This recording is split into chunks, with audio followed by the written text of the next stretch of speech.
Mwasibye mutya nno bassebo ne bannyabo muli mutya mujebale gye mutuusaako engalo.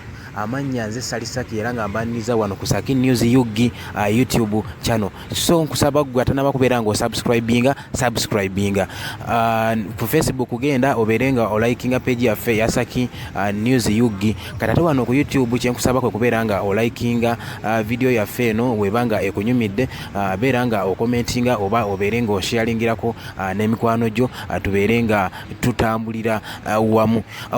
Nga bwe twabasuubiza okubeera nga tukomawo nga twongereza ku mboozi gye twakuwaako ennaku bbiri emabega ekwata ku Nakinku mu kusoma ebirango, Godfrey Mate Jemba omutuuze w'e Kayunga Kyerima Mbulakati eyo mu Kayunga District. So olunaku olw'eggulo lwabadde lwa ssanyu nnyo mu famire ye bambi oluvannyuma lw'abazira kisa okuvaayo ne bamuwa ebirabo eby'enjawulo kubanga yavaayo n'ategeeza nti asanga obuzibu bw'amaanyi n'okulemwa okufuna emirimu olw'ensonga nti abadde talina ssimu, nga ssimu gy'akozesa ya mukyala we ng'oluusi oba olumu bamanyi okukuba ate nga taliiwo. Wabula lunaku olw'eggulo ennaku z'omwezi nga 3 lwabadde lwa ssanyu nnyo oluvannyuma lw'okuba nga yaweereddwa ekirabo eky'essimu eya Samsung A71 ng'eno yamuweereddwa kampuni oba abatunda amasimu aba Bugs Apple Store nga bano basangibwa mu kibuga Kampala ku Wilson Road ku Zainab Plaza. Bano basobodde okubeera nga oluvannyuma lw'okumuwa essimu bamwongeddeko essaati, ssente enkalu n'ebirabo eby'enjawulo.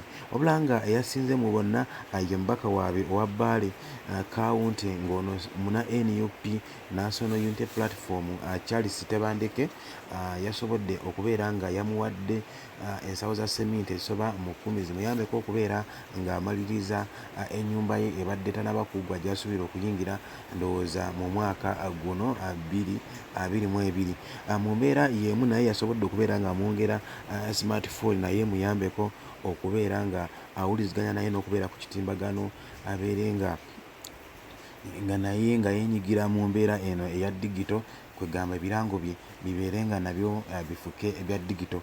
So ne mu mbeera eyo aba Bugs bayongedde okubeera nga bamuwa radio eno nga yasola nga oba ekozesa amaanyi ga njuba, so nayo ejja kumuyambangako okubeera nga afunako information ey'enjawulo ng'amawulire, ennyimba mu mbeera bw'etyo. Radio ya sola era omuliro guba guweddeko, osobola okukozesa amasannyalaze, osobola okukozesa amanda, osobola okukozesa n'essola, byonna bikola. So kati osobola okugiteeka mu musana neyeekyaginga, era egenda mu memory card, oyagala zanya ku music egenda mu flash, byonna bigenda. This is a need for more mornings, more and more.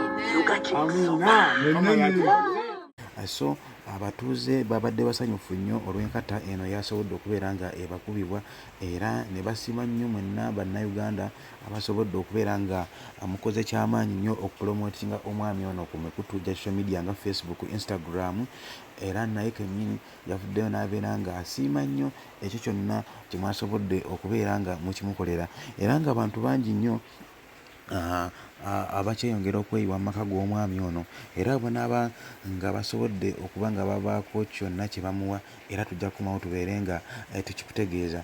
Nkwebaza wenna ali eyo nenkusaba okubeera nga osubscribinga Saki News UG YouTube channel, commentinga video oba ekunyumidde, likinga, sharingirako mikwano gyo, n'okusaba okuba nga ogenda ku Facebook olikinge.